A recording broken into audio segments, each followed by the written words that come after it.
Hello, thanks for joining us on the news at 7. I'm Ruth Aguele. My sign language interpreter is John Bamidele. We're starting with the headlines. President Buhari charges Central Bank of Nigeria to faithfully implement the new Naira notes policy as planned. Nigeria's reforms in the mining and steel sector is yielding positive results under the present administration. United Nations report shows that clashes between M23 rebels and the Congolese army has displaced thousands of people.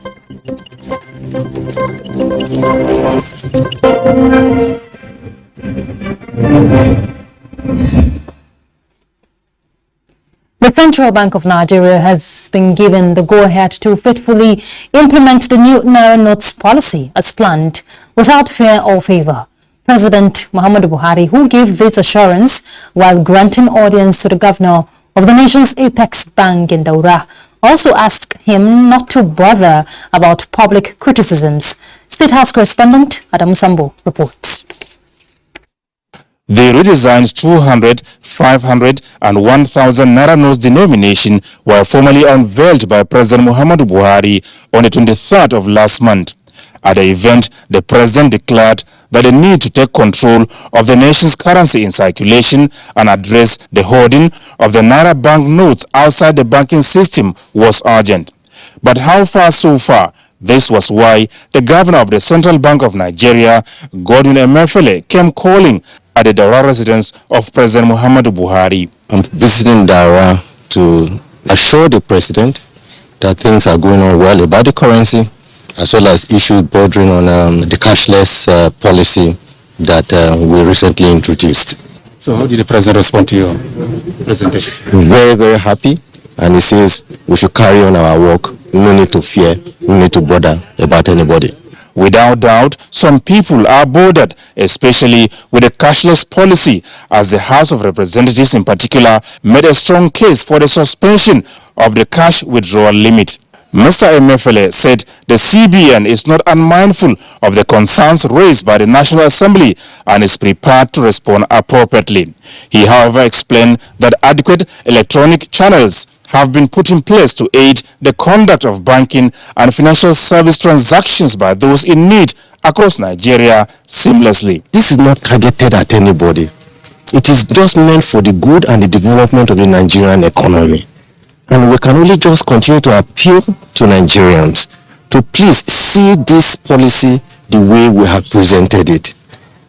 We will be reviewing from time to time how this is working, because I cannot say that we are going to be rigid, but it is not to say that we will reverse. It is not to say that we will change timing, but whether it is about tweaking some amount to be a little bit higher or a little bit lower and all the rest of them, we will do so because we are humans. We want to make sure that we make life good for our people. So there's no need for anybody to worry. The central bank is monitoring what is happening, and I can assure everyone that we are alive to our responsibilities and we will do what is right for Nigeria and Nigerians. Mr. Emefiele emphasized that the prevailing situation in the country, where over 85% of the cash in circulation is outside the banking system, cannot be allowed to continue. Already, he explained, there are more than 1.4 million registered super agents across the country where people can conduct banking services. Yesterday, the banks have received the new cash and they have started dispensing them. I can only just assure everyone that it will go around.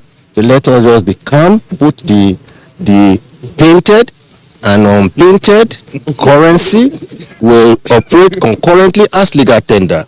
But by January 31, the unpainted one will not be useful to you again. So please take it to your banks as quickly as possible. So how much have you been able to get back into the banking system at the moment? I mean, we at the central bank, we have taken close to more than $500 billion, and with the banks, we also have close to about $500 billion. He said Nigeria, as the largest economy in Africa, need to leapfrog into the cashless economy. From Daura, Katsina State, Adamu Sambo, NTA News. From New York, we hear in a major push for funding and technical support for the Nigerian Energy Transition Plan.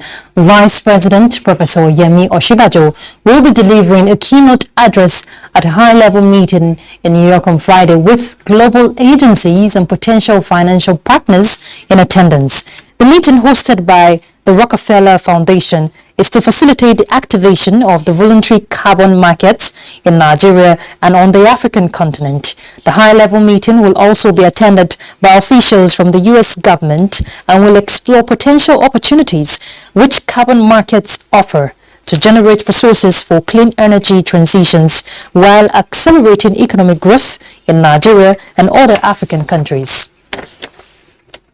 Back home, Information and Culture Minister Lai Mohammed says the APC administration, led by President Muhammadu Buhari's legacies in the area of food security, is largely being downplayed. The minister stated this at the 9th edition of the PMB Scorecard 2015 to 2023, which featured the Minister of Mines and Steel. Anthony Forson will tell us more. The Scorecard series, launched in October, is designed to showcase the successes achieved by the President Muhammadu Buhari-led APC government. This administration has done well since assuming office in this area. I'm sure many of us have seen video clips of empty supermarket shelves, even in developed world. This was made possible by President Muhammadu Buhari's position that Nigerians must grow what they eat.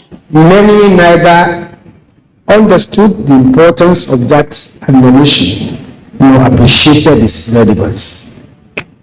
Well, it turned out that the consequence of that statement, which made Nigerians to move inward and rely less on imports, saved Nigerians from hunger, especially during the prolonged global lockdown.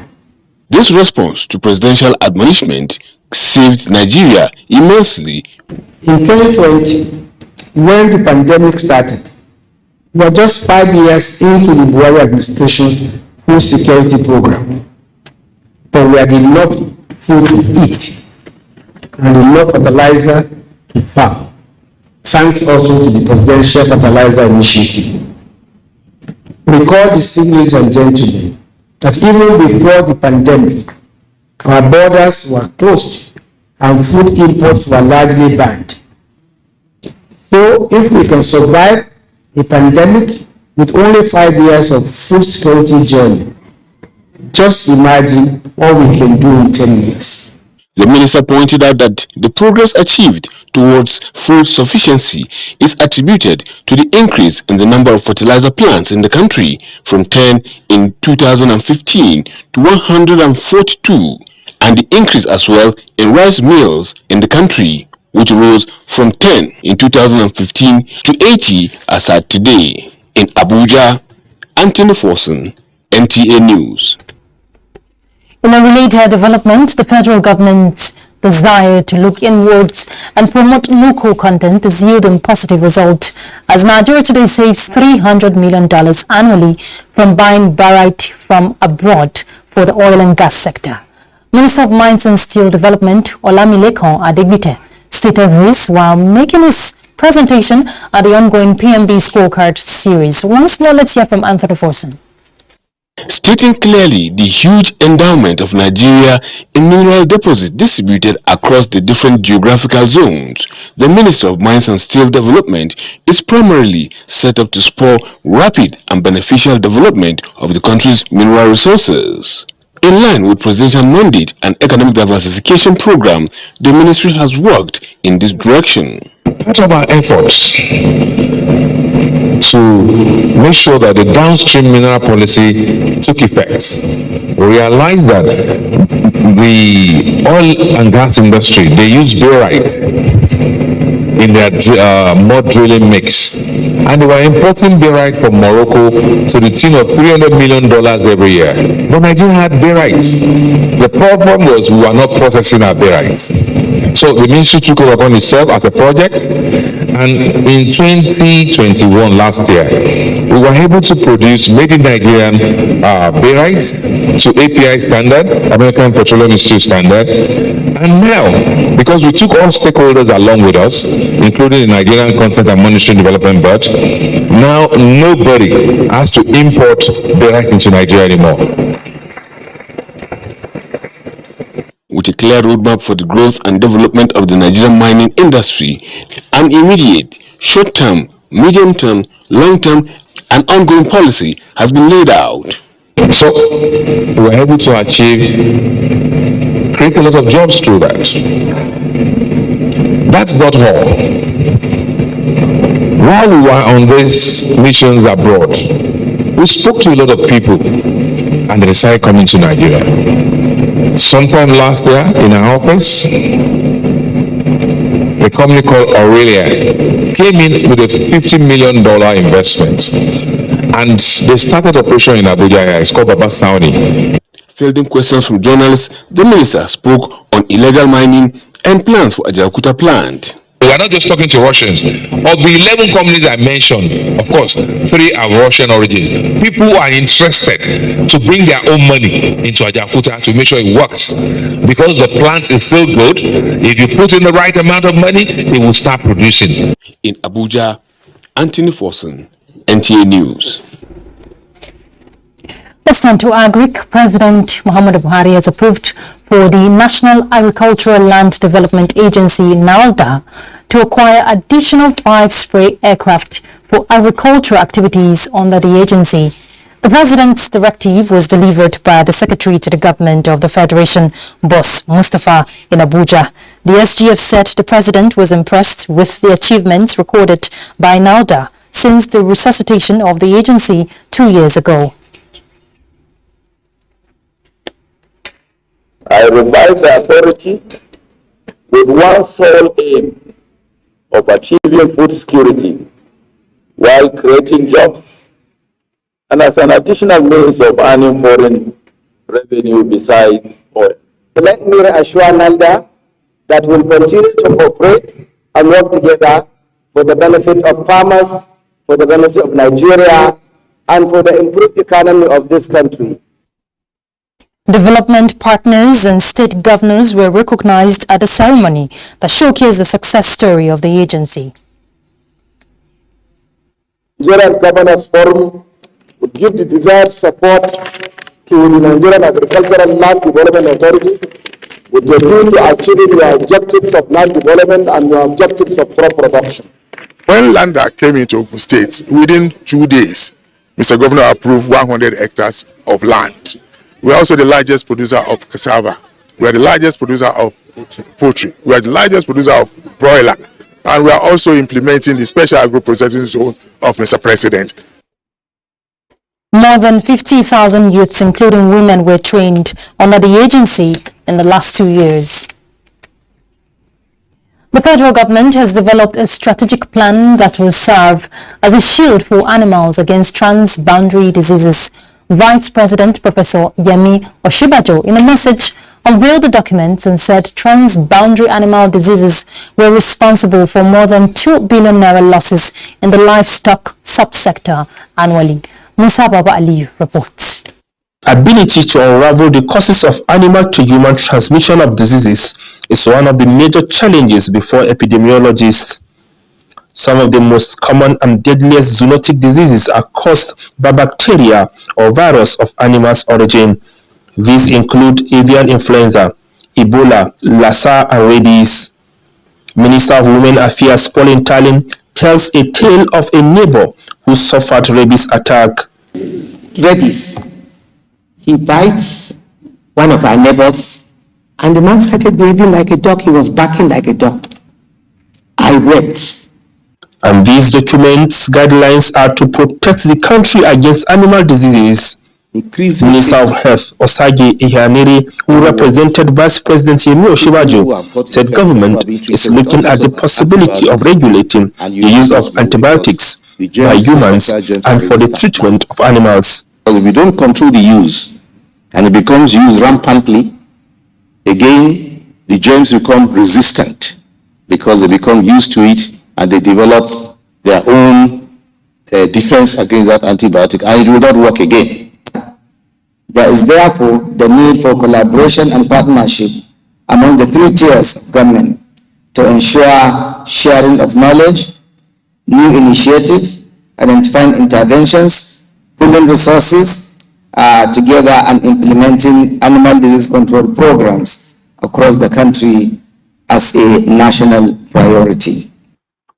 The Chief Veterinary Officer of the Federation, Dr. Maimuna Habib, said the development and validation of the strategic document has received inputs and contributions from experts and key players in animal health and the livestock industry. Musa Baba Aliyu, NTA News. The federal government will open the second Niger Bridge on the 15th of December to 15th of January. Now, this is to ease movement of traffic for the Christmas celebration. Minister of Works and Housing, Babatunde Raji Fashola, stated this at the Ember Month meeting with contractors in Abuja. Let's hear more from Abdullahi Mohammed. It's weeks to Christmas and the roads are expected to become busier. Making this road safer and free of gridlock, the Minister of Works and Housing brought critical stakeholders together. He said those traveling for Christmas this year will have a smooth ride. We will expect to see efficient, reduced travel time if we use the road properly. So, sometimes you've heard that there are going to be religious events, crossover. Sometimes traffic might slow down. FRS is there to move it. But please be patient. Nigerian public can expect a better experience traveling home and traveling back during this coming year. And we hope that we keep improving as a lot of new infrastructure projects are completed. Investment in infrastructure has turned around the lucks of ordinary Nigerians, keeping minimal the impact of poverty, according to the minister. The Ember meeting takes place annually to execute plans for smooth journeys during the Ember month. In Abuja, Abdullahi Mohammed, NTA News. Let's go on and leverage lessons from COVID-19 pandemic in line with the new health order. The Minister of Health, Dr. Osage Ihanire, says building resilience in the health sector through collaborative efforts of state and non-state actors will drive the attainment of universal health coverage by 2030. Elizabeth Omori reports that this was at the 2022 National Health Meeting where recommendations were made on how to bridge gaps in the health sector. Primary health care, a grassroots platform for accessing healthcare services since the emergence of COVID-19 has been grappling with several challenges affecting health outcomes. Addressing the prevailing realities in the health sector informed this meeting to interrogate gaps in primary health care. We need a new public health order that is resilient, adaptable, and ready to cope with any disease threat. We have made a recommendation of at least 2% of consolidated revenue fund to be set aside as national basic healthcare prevention fund. Presentations by experts focused on local vaccines manufacturing, emergency medical services, partnerships, brain drain, health investment, among others. They also recommend public-private partnership, provision of infrastructure, political commitment by state and local governments, as well as investment in the sector to attain universal health coverage. Highlight of the 63rd National Council on Health meeting is the declaration of 8th of December as the National Blood Donor Day. Whether you are a Muslim or Christian, you need blood. Therefore, I will expect that every state, Ministry of Health and individuals should key into this because it is an awareness creation to make sure that blood is available to all that needs it. The annual event will promote advocacy on safe and quality blood. In Abuja, Elizabeth Omori, NTA News. United Nations reports have shown that clashes between M23 rebels and the Congolese army have displaced tens of thousands of the people in the east of the Democratic Republic of Congo. Adebola Brookslin will give us the global update now. European Commission President Ursula von der Leyen has confirmed that the EU's ninth sanction package against Russia will seek to cut off Russia's access to all sorts of drones and UAVs. We also want to impose new export controls and restrictions, particularly for dual-use goods. This includes, for example, key chemicals or nerve agents, electronics, IT components, all what could be used by the Russian war machine. Meanwhile, Austria says it will veto the EU's two poorest members, Romania and Bulgaria, from joining the Schengen visa-free zone. This was during a meeting of interior ministers in Brussels, where decisions on Schengen enlargement have to be taken unanimously. The meeting is also scheduled to approve Croatia joining Schengen. And construction of the Square Kilometre Array SKA, the world's largest radio telescope, has begun in South Africa. The project is in collaboration among 16 countries, including China. SKA will initially consist of 2 telescope arrays and will be operated by the SKA Observatory. The SKA will allow astronomers to look back to the early history of the universe when stars and galaxies were first formed. The project is also expected to help humans with the basic understanding of the universe, theory of relativity in extreme environments, and the evolution of the universe. United Nations reports have shown that clashes between M23 rebels and the Congolese army have displaced tens of thousands of people in the east of the Democratic Republic of Congo, who are now living near the road leading to Goma as they face starvation and often have to fight for the meager ration of commodities distributed by NGOs and the Congolese government. Adebola Brookslyn, NTA News. Nigerian youths will have the much-desired platform to excel and attain their full potential if they vote for the APC presidential candidate Asiwaju Bola Ahmed Tinubu in the 2023 general elections. Wife of the presidential candidate of the All Progressives Congress, Oluwemi Tinubu, stated this when she led the APC Southwest women to flag off the Tinubu-Shetima presidential rally in Lagos. Musa Toliat will tell us more. The visit to the State House in Marina by the Tinubu-Shetima Women Presidential Campaign team, led by the group's chairperson, Oluwemi Tinubu, set the tone for the colorful campaign gathering at the Mobile Johnson Sports Complex. This is your show.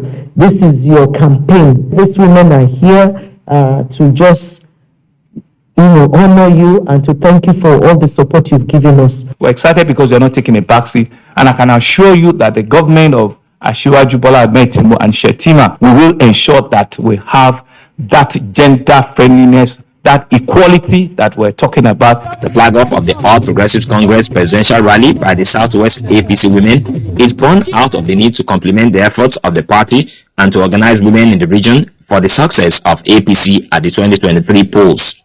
Our women of are taking the campaign to deliver our candidates and give our party victory. Vote in Asiwaju Bola Ahmed Tinubu. He will empower women. He will give us appointed positions. All the women of Southwest, we are here to support the ideals of the presidential candidate.